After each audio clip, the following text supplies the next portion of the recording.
Well, we might as well go ahead and get started as they sign in. That'll be okay.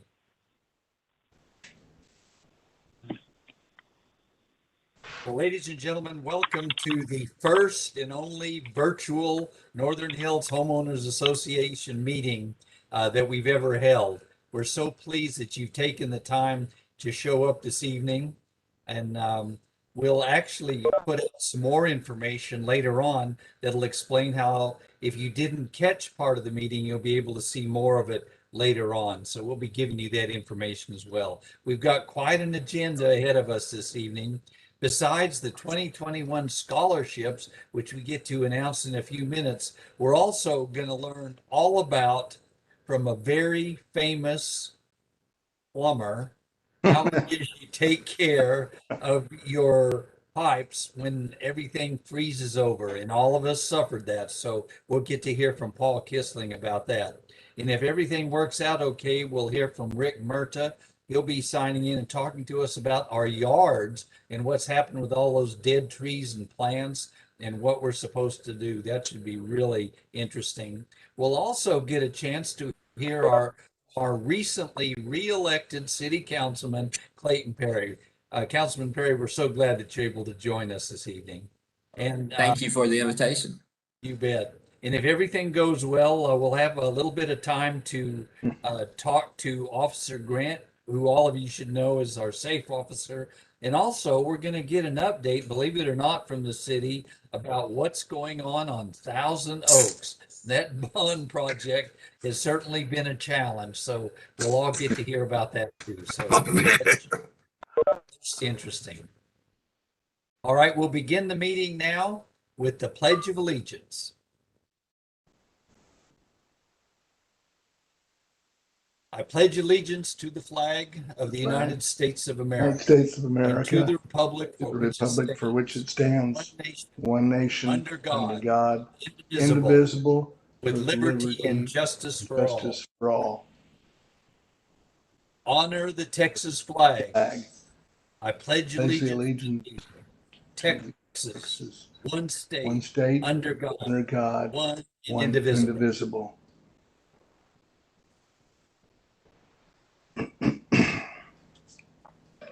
And Raul, we'd like to thank you for your help in getting this meeting organized tonight. We're really pleased that people seem to be signing in like they're supposed to, and we can proceed with the agenda.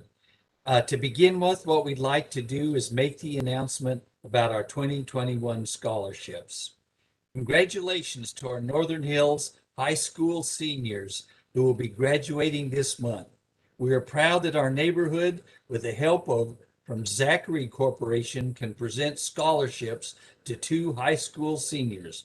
A special thank you to Zachary Corporation and Capital Aggregates for your generous donations to our scholarship fund.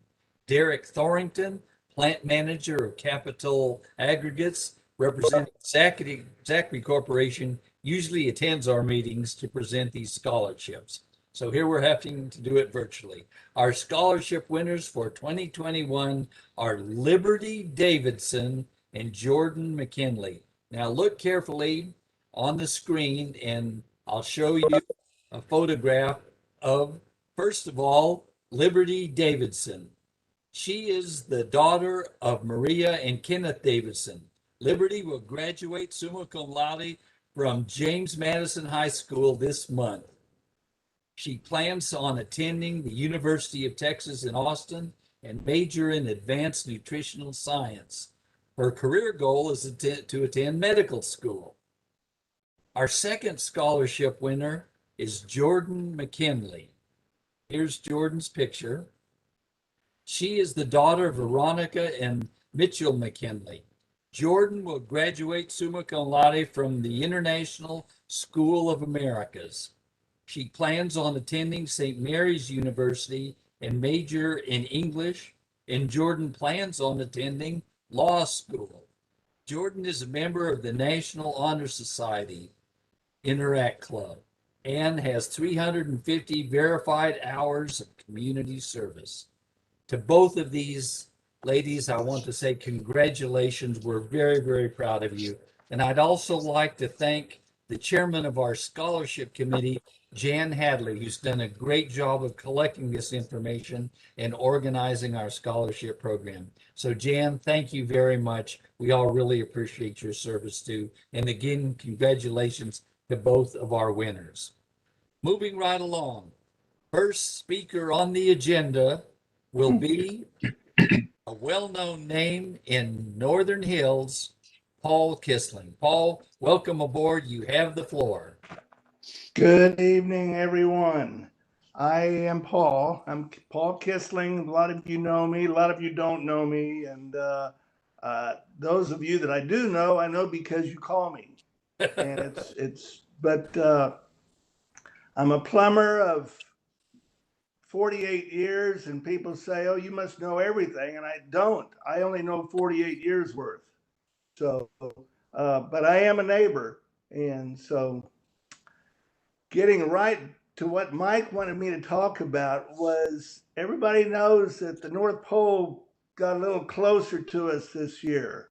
And, you know, they used to say that the only thing between Lubbock and the North Pole was the barbed wire fence. And I think that fence has been moved way south. So, fortunately, for in my younger days, what we experienced, I had seen before. And what I had seen before prepared me and those of my confidants that I called on the phone and said, okay, this is what you need to do. So before we get into that, I want to say, irregardless of whether it's summer, winter, hot, cold, whatever it is, every homeowner needs to know where and how to turn your water off. You just got to know. And if you don't know, you need to find out. You can ask a neighbor, ask a friend, call me, not all at one time. And we'll see if we can't find out. But don't wait till the disaster happens to go look to where to turn the water off. Okay, this freeze, what I did, and I've got a lot of siblings, and I'm one of 12 kids, and I texted them all, and I said, if you've got faucets wrapped, unwrap them. Get out there, open up the faucet, turn the faucet on, and run a little tiny little trickle stream. We're going to get down to way lower than we're used to getting. A lot of people go to the box stores, they buy the faucet covers, or they go out and wrap them. And that's okay for 32, 30 degree, 28 degree weather. But we got into the teens. And when we get that low, we're not worried about protecting that hose faucet, that hose bib. We're protecting about what's behind it. The wall, in the wall, there's piping in there. And this neighborhood's not new. So there's a lot of old piping, and a lot of people might say, well, you know, I've had this cover. I cover them every year and I don't ever have a problem. We don't always have the kind of weather that we had. And when we get that kind of weather, all bets are off. The only way to protect that piping is to make sure that water is running. And it doesn't have to run fast. It just has to be moving a little bit. And some people might say, well, you know, I don't want to waste water. Well, don't look at it as wasting water. Look at it as that water is performing a duty. It's moving so it doesn't damage your home. And you have to call the plumber and somebody else. So keep that water moving. That's what we're concerned about. I told my family the absent home, the vacant home is the vulnerable home. Nobody's in there. Nobody's in there flushing toilets, taking baths, doing laundry. Everyday stuff that we do, that water is moving through that pipe.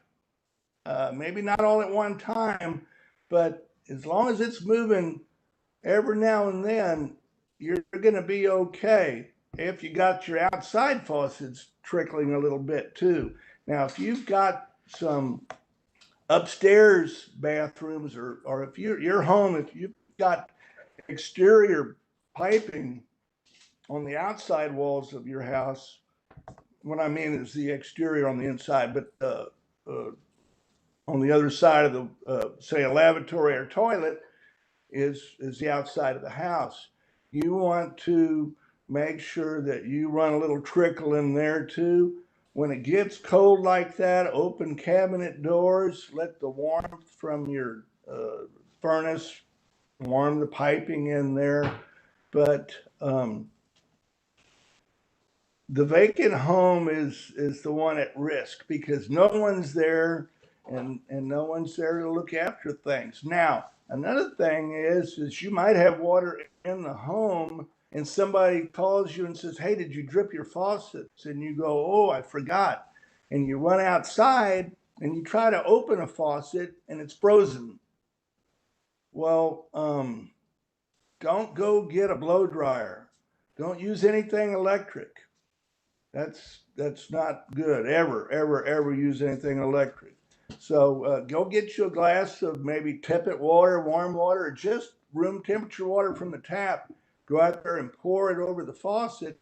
See if you can open that faucet. And if it doesn't want to open, don't force it because you'll break something. But getting back to wrapping these faucets, I worked almost all week in the neighborhood, and everybody almost had the exact same problem. They didn't drip faucets outside. One guy had a faucet wrapped with probably 2 feet of towels, and when he finally unwrapped it, the faucet came off in his hand. And he was lucky that nothing back in the brick froze. Another thing is if you think you're okay by putting a faucet cover on and you want to take your chances, just remember there's piping back in that wall, and maybe 3 winters ago it stretched a little bit. And then maybe 5 winters ago it stretched a little bit. And then this winter it finally broke. So a lot of times these things, they get damaged over a long period of time. It doesn't happen just all in one deep freeze like we had. It can happen over a long period. And so just remember that it's your house, and if you rent property, take care of your home. For the landlord. Don't have the attitude, "Hey, I don't. This isn't my house. If something goes wrong, someone else will take care of it." No, take care of the property. Um, I was telling Mike maybe a couple of days ago, some of these breaks occurred um, outside. And when they're outside, that water running might have affected your February water bill. And if it did, it's going to affect your sewer tax because SAWS takes the December, the January, the February average. And if you had a high water bill due to an outside break, nobody uses water outside in the wintertime. That's why they use December, January, and February. So they determine that everything else is sewer. And that's how they figure your sewer bill for the year. So if you incurred a break and it was a high water bill, maybe SAWS has already considered this for the city, and maybe kind of look the other way. But if you had a high water bill due to the freeze and it affected your sewer bill, you might want to ask them about that and say, "Hey, this was outside.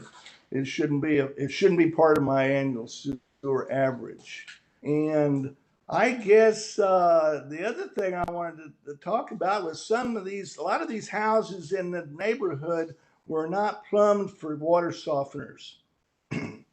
And a lot of people that added water softeners, almost all of them, are going to have two pipes, maybe two faucets, maybe in the front yard and two faucets in the backyard, and two pipes coming up out of the ground going maybe into the side of the garage. And what they did was they came from the meter And before they entered the home, maybe at the front faucet, they sent 2 lines over to the softener, one going to the softener and one coming back from the softener and re-entering the home.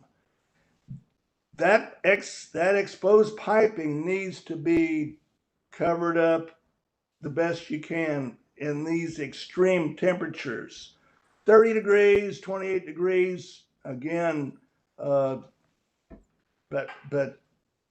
you just got to do the best you can when it's 20 degrees, 15 degrees, that kind of thing. You got to open some faucets and run a little trickle.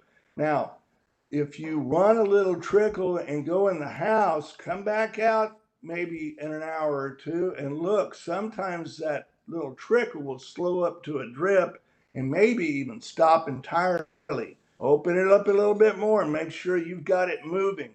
So the only other thing I've got to add that I can even think of, I got notes right here, but you know, we live in a nice neighborhood, and it'd be good for you to check on your neighbors and see how they're doing. See if they've got water. See if they've got heat. See if they've got a broken pipe or something. See if you can help them. And that's what we want to do. Well, Paul, that's very good. I think that's some very, very good advice, and I really do appreciate it. And I think my favorite part of your whole briefing was that check on your neighbors, because I've heard plenty of stories where they have run out of water, and especially the elderly, and they needed some kind of help. So that's fantastic. I went early on. I was going down the street heading somewhere, and there was a couple trying to get their water off, and the snow was just coming down crazy, and they couldn't get it off, and they shouldn't have been out there anyway. Yeah, that's exactly the kind of point we're talking about. Okay, moving right along. Is Rick Murta with us? Rick, can you hear us okay? Yeah, I'm here. Can you Okay, hear me?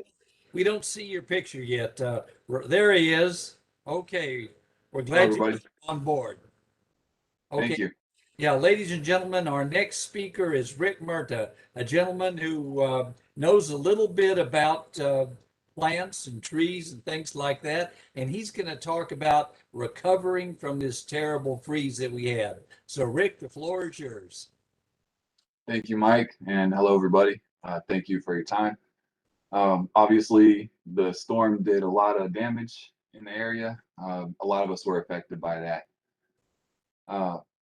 Right now, it's easier to talk about it than it was right afterward because it was so unprecedented. A lot of people didn't know what to expect with some of these native plants. At this point, luckily, it's kind of easy to say what you see is what you're going to get. And what I mean by that, a lot of people ask me if their plants are going to recover. And, you know, if I scrape back the bark and I see some green at the bottom and they're still alive and they're growing very, very slowly to the point where we're still having to ask, that's all it's going to do is grow really, really slowly. So it might be a good idea to replace those plants if they're available, which is another issue in itself right now. Replacing plants can be hit or miss. Me as a professional, I've been having a harder time locating plants because, you know, I spend so much time in the field. So one thing I'm suggesting to clients is if they can find their own plants by shopping at Millburger or Rainbow Gardens, is to go ahead and do that and kind of take the burden off the landscaper, because they're so intermittently available. I had a customer get their own red tips recently, and that was a big help for me because sometimes they're there, sometimes they're not, and I have to be out working. So that's one tip is if you can find your own plants that you want to replace, that may actually help the landscaper quite a bit. Since a lot of time has passed, anything that was damaged, we can definitely safely go ahead and trim them back now. Sometimes you'll see some sagos that haven't had the messed up fronds cut off yet. It's perfectly safe to go ahead and cut those back. Any type of native plants that die back every year, your plumbagos, lantana, a lot of those have actually done pretty well. So that's pretty fortunate for us. it could have been a lot worse. Like I have a big palm tree, and I was worried that it was going to die, but it finally come back, and I actually just trimmed it about a week ago. So it's looking pretty good. Um, One thing a lot of people may have noticed is that lime trees, fruit trees, olive trees, um, the main tree has actually died for most of these plants, but they're growing back from the root. So if they're growing back at a good pace, you might as well just let it grow, but try to train a single trunk if you want a nice tree, or let it bush out if you're looking for that type of a plant.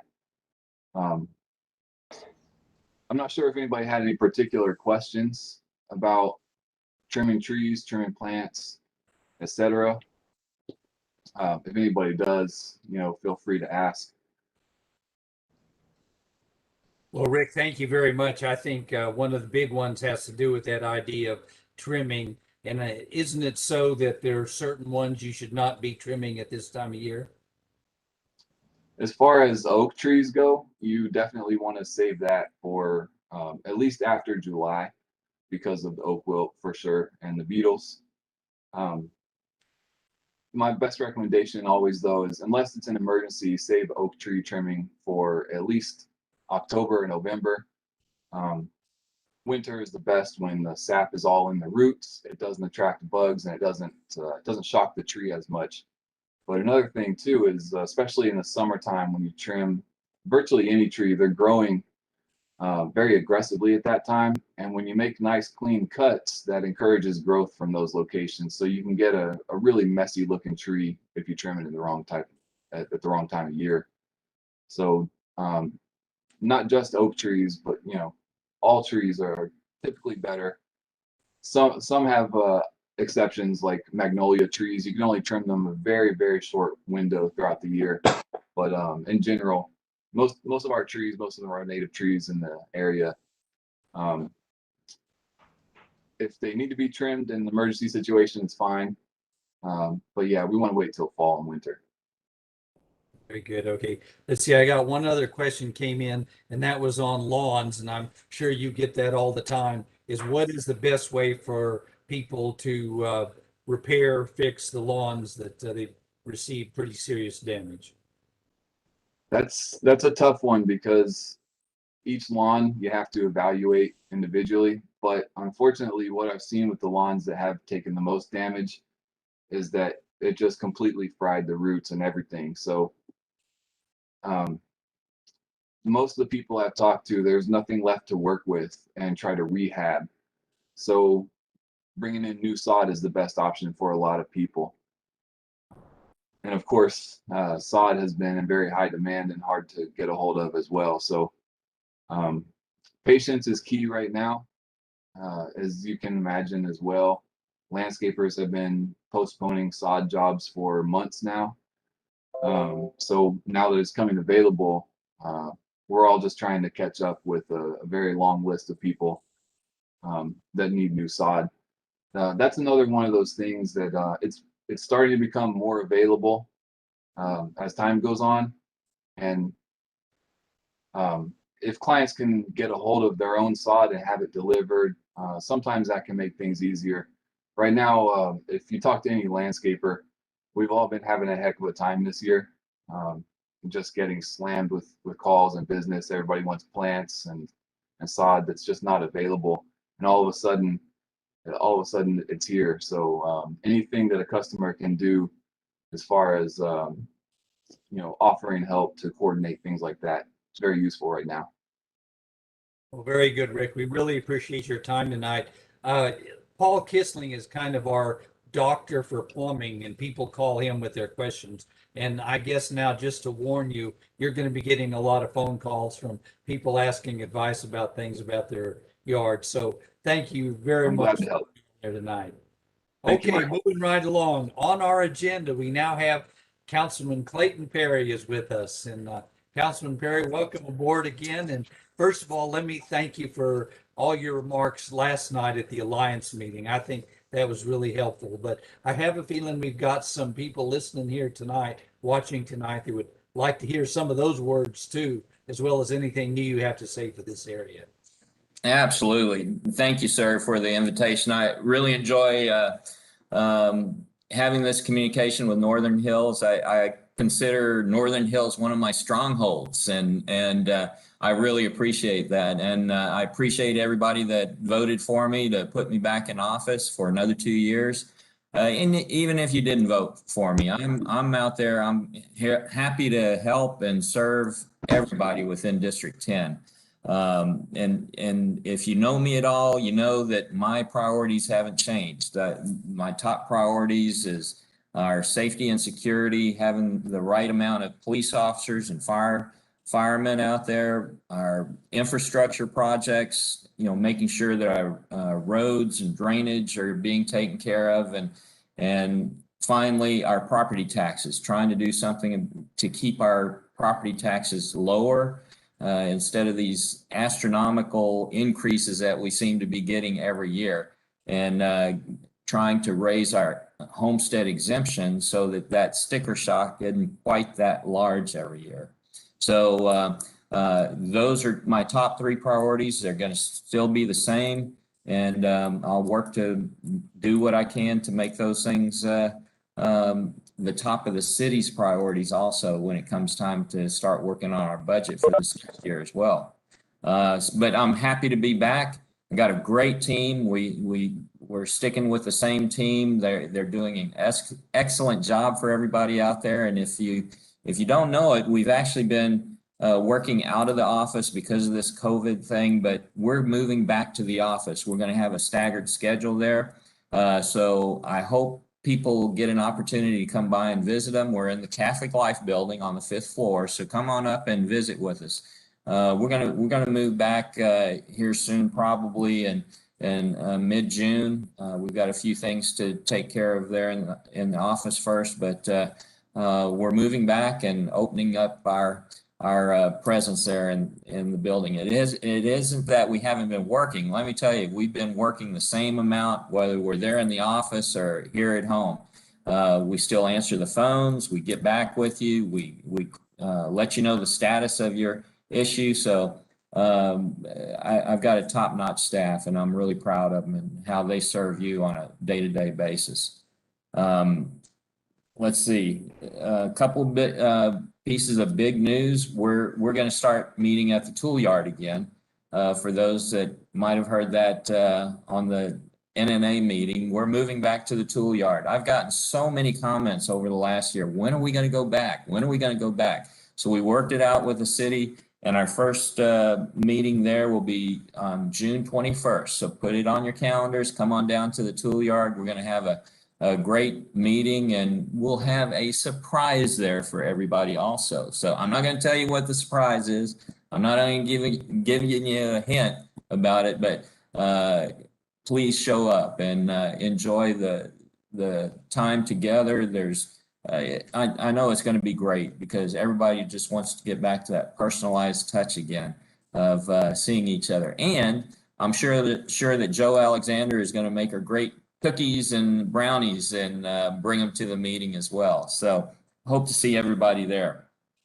We're going to be doing something a little bit different to try to get some more community engagement, and I'm sure we'll get to do this there in Northern Hills. Is that we're going to take I don't know what we're going to call it yet, but we're going to take our council district on a road show. We're going to go around to the different neighborhoods around District 10.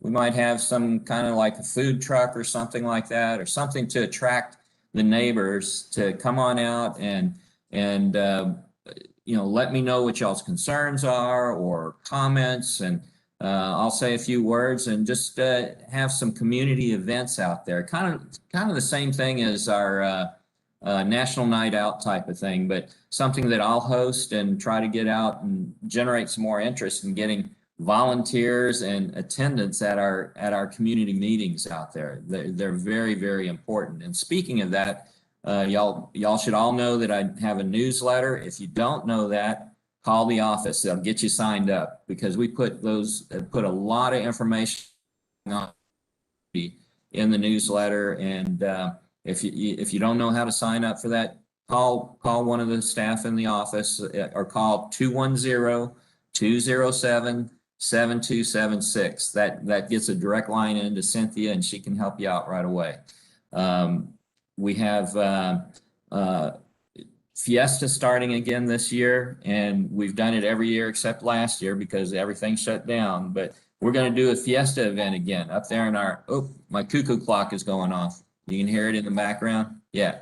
All right. It's letting me talk again. But we're having a Fiesta event again, and we have entertainment. We've got food that's available. The arcade group has catered it the last few years, and they do an excellent job. And so come on out there to the Catholic Life Building. It's going to be on, let's see, what's the date there, Raul? I had it here just in front of me. When's our, here it is.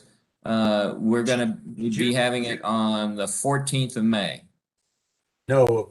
No, 14th of June. Yeah. Gosh, we're past 14th of May. Keep me straight out there, sir. 14th of June. It'll start around 6 o'clock, something like that. And you will get the much coveted District 10 Fiesta medal. I got people that come all around from the city coming to my office, picking up my Fiesta medals. They're very coveted out there. So come on out there to our Fiesta event, enjoy it. We're going to have other city departments that's going to have giveaways and information for you. So come out there and enjoy some time out there at Catholic Life Building. Let's see, we have a very important thing that I hope a lot of you have attended in the past. They've been having these San Antonio Police Department surveys going on. The next one is going to be on the 22nd. That's this Saturday in the morning. And sir, I don't know if you've put that out in Northern Hills about the link and the time and all that. But if you don't know I don't have that stuff written out here, but call the office if you don't know it, and we'll put something out on Nextdoor and advertise that as well. That right now, the statistics, just to give you a data point, 72% of the respondents on this survey supports our police department. So that, and I'm very proud of that number. It tells me that folks really support the police, and all this other noise going on out there is just noise. And I certainly support the police, and I'm going to work like all get out this next budget season to get some more police on hand, because that's what people want to see is patrols out there. They want to feel safe in their neighborhood. So I'm going to work real hard to get some additional positions for police officers this budget season. So, you know, we had that, it was mentioned about the Snowvid or Snowmageddon or whatever you want to call it, our big freeze that we had. I'm on that emergency preparedness committee, and everybody can watch that. It's on TVSA every Friday from 10 o'clock till 12 o'clock. And you're welcome to come in and sit in and listen to what we talk about. We had a great presentation from SAWS this last Friday. This Friday, it's going to be this Friday and next Friday where we're going to have CPS and the city come in and talk about what they experienced and what went wrong and that kind of thing. So it's very, very interesting, and it's not a simple little fix out there. This is going to be very complicated and very expensive over time on trying to fix some of the problems that we had over this last weather event. So if you're interested, tune on in, TVSA, Fridays at 10 o'clock. Let's see, I think that's the biggest. Those are the biggest things that I wanted to go over. Sir, you mentioned Thousand Oaks. Let me tell you, I got really, really upset today. You know, we're finished with Thousand Oaks, basically finished. Striping is down, the road is done. And so I'm traveling up Thousand Oaks from Perrin-Beitel towards Wetmore. And what do I see at the other end towards the railroad tracks?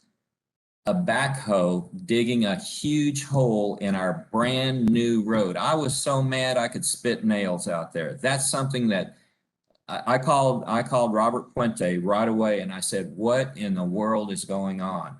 They're supposed to be putting information together, and they're going to brief me on what went wrong. But apparently there was a collapse in the trench, and it caused a big sinkhole there. And my goodness gracious, I told them when they started that project, because there's a huge line going in there, make sure you backfill and do all the tamping and compaction and everything that to keep that from happening. And what happens?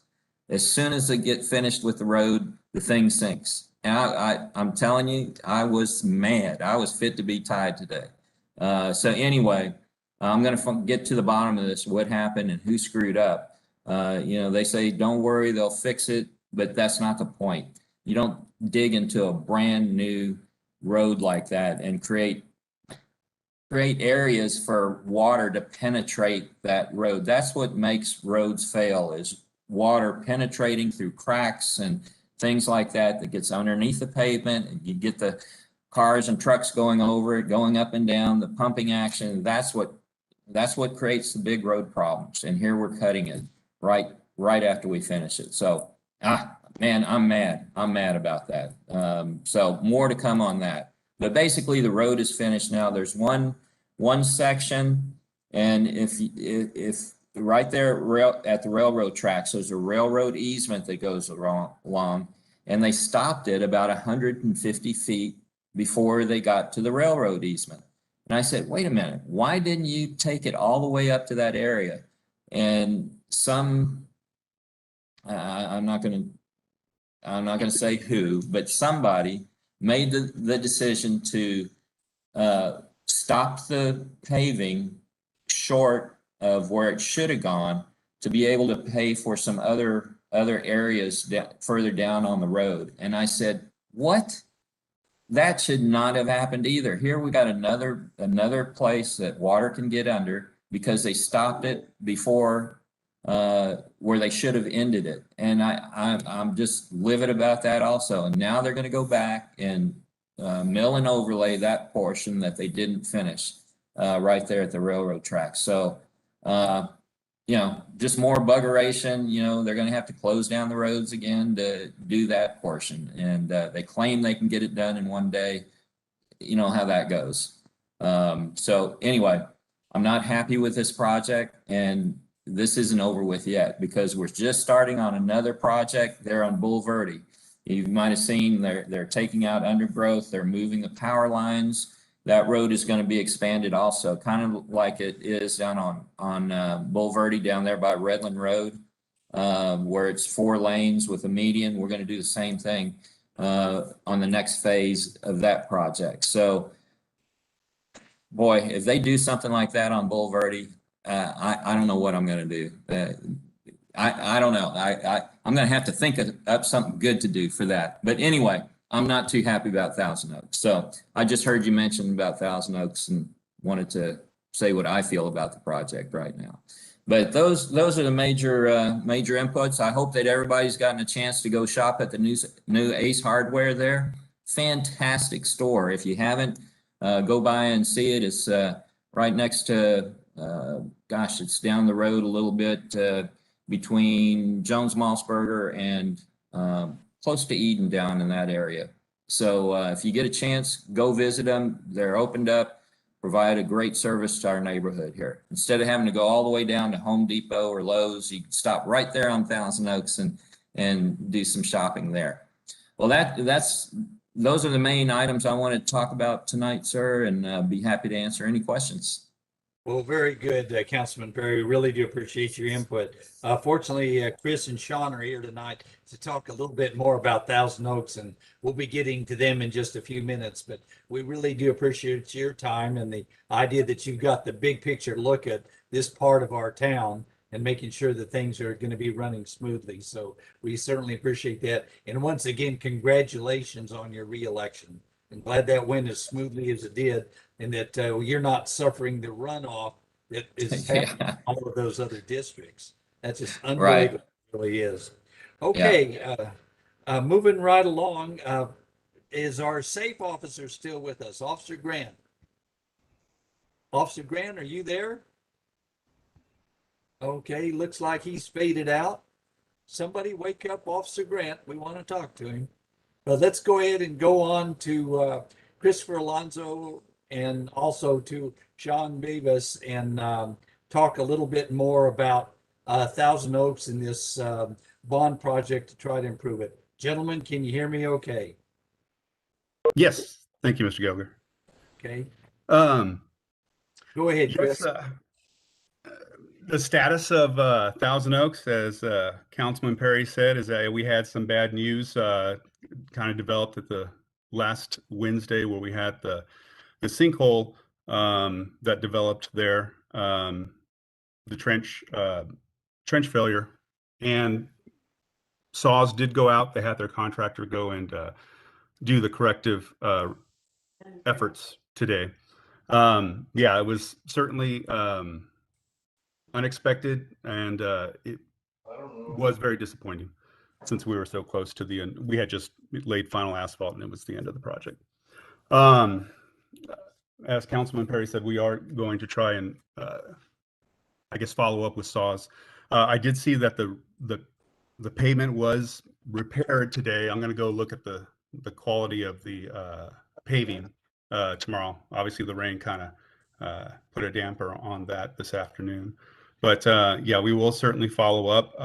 The intention was for them to do to redo the lane so that we have a smooth transition in the joint, obviously the construction joint that will develop there. If it's not up to our standard, you know, they're going to have to. We're going to talk about the different, I guess, remedies to that. I guess if there's any consolation to it, I mean, it is in the center turn lane, so it's not a heavily traveled lane, but still, regardless, it's a brand new roadway that was put down, and that is that was very unfortunate. So, and saws did have all their compaction, I believe, testing and stuff. And as we built Thousand Oaks, we did encounter some poor soils, and in our situation, you know, we remove those soils and put flex space. We replace it with good material. You know, so there were some material issues out there on that project, and as deep as saws was going, I'm sure they encountered those as well. Chris, if I could interrupt you just for a minute. Yes. Tell us how big this project was. Where did it go from what direction to what direction? Because I think a lot of people need to understand the total size of what this Thousand Oaks reconstruction was. Yeah, the Thousand Oaks reconstruction project is essentially right there from the railroad right-of-way all the way to Perrin Vital. And what the scope of the project was to, there were joint bid utilities. We did have some water services, water lines that were upgraded. And we also had a sanitary sewer, which was upgraded as well. That was closer to Perrin Vital and Those were in that area is where we did those upgrades to the saws infrastructure under this Thousand Oaks project. The outside lanes were fully reconstructed. And so that was throughout the project, both the eastbound and westbound lanes. Those were fully reconstructed. And then there was a mill and overlay from the railroad to Perrin Vital. And we stopped at Perrin Vital at the curb return because actually the Perrin Vital Nacogdoches intersection is TxDOT right of way, and they manage that and they upkeep that. So that's the full scope of the project, and we are going to go back at the end of the month. It will be overnight operations. It will be I think they're going to do a 10 p.m. start and with the anticipation of being done by 6 a.m. to get that last section there at the roadway. So the intention there was, you know, to do a one-core surface treatment there, which is asphalt and it's aggregate to kind of fill in some of that cracking. I recognized that wasn't sufficient. Afterwards, I have a meeting out there with the contractor on May 12th. Yeah, last Wednesday, and we discussed the overnight scoping of that work. So that will be taken care of, and it's going to be done at night. The remediation of this is, I understand the impacts of traffic, so that's why we're going to do it late at night. Yeah, that's really good news for us. Are you also working on the sidewalks in that area? There were under the scope of the work, sidewalks were not included. There was minimal work. There was some addition there by Parent Vital, and then there were ramps that were installed. But and then throughout the project, if we noticed that there were some areas that needed to be touched up, those were included in the scope as well. But the general scope of the project was to just basically repave Thousand Oaks.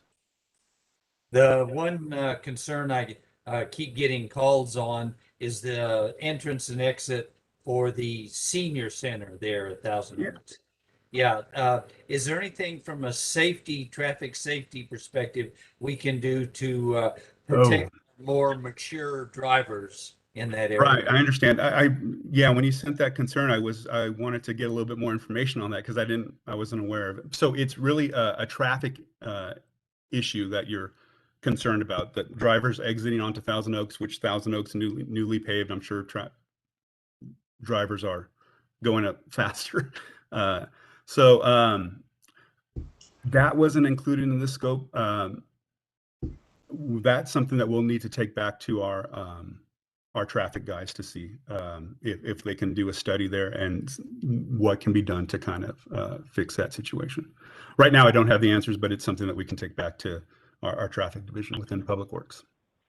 We'd really appreciate that one because that's just an accident waiting to happen. And I think possibly, just the striping would help out.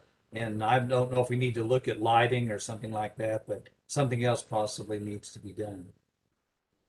Okay.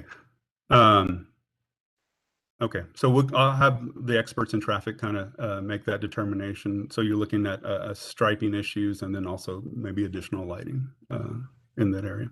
Okay. And then, of course, the other one that we hear about is the Via bus stop in that same area, and that the people that are trying to cross over to catch that bus over on the Capital Cement side of the road, that's the south side of the road, there's safety issues there as well. From pedestrian crossing. Yeah. Okay. So are they not using, I guess, I don't have that particular bus stop memorized where it's at. Are we far away from the intersection there where people are not walking down to the crosswalk? They're just kind of walking in the middle of the street. Yeah, they'd get a good workout if they went all the way down to the intersection. Gotcha. Understand. Yeah. Okay. So those are, those will be things that our traffic staff can look at. Safer exit for the senior center there, and then also maybe more pedestrian options for crossing. And Chris, I guess the last thing we wanted to touch on was, when is all this going to be fixed? Oh, we'll be done by the end of the month. So the plan is, at the end of the month, the contractor will do that mill and overlay near the railroad that we discussed. That's, like I said, I have a window right now from the 26th to the 30th first. As we get closer next week, I'm thinking hopefully the end of this week, early next week, we'll have a set date of when that work will be done. And then we'll just touch up the striping there. So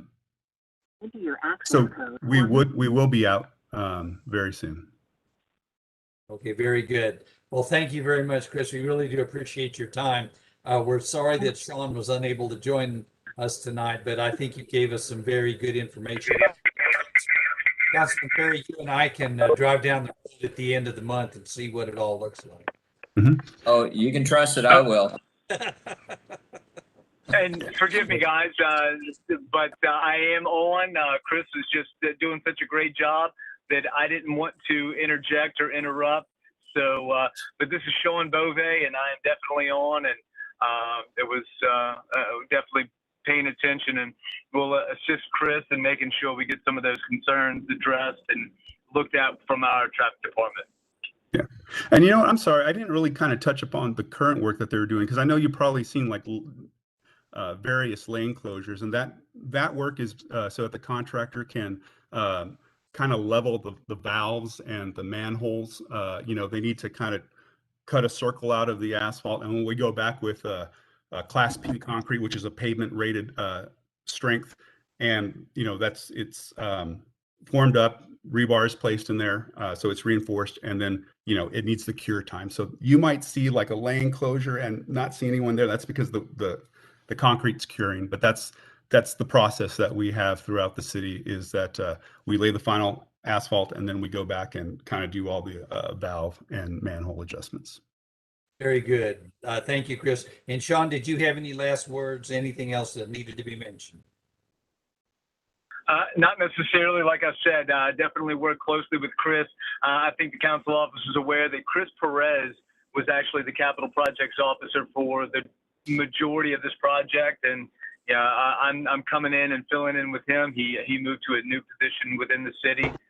So congratulations to him. But all that said, I am here to just kind of assist and make sure that everything goes smoothly for the rest of the way out. And if anybody needs anything, certainly Mr. Gallagher has my contact information. I'm happy to discuss and see how I can help anybody out. Very good. Well, thank you very much, Sean. We appreciate your participation as well. Let's move right along now to Safe Officer Richard Grant. Are you with us? Can you guys hear me now? Can you hear me now? Hear you. We don't see your picture, but we can hear you. Let me pick up the phone. Okay. Can y'all hear me? Yes. Okay. Yeah, I had to switch from my cell phone to the desk phone.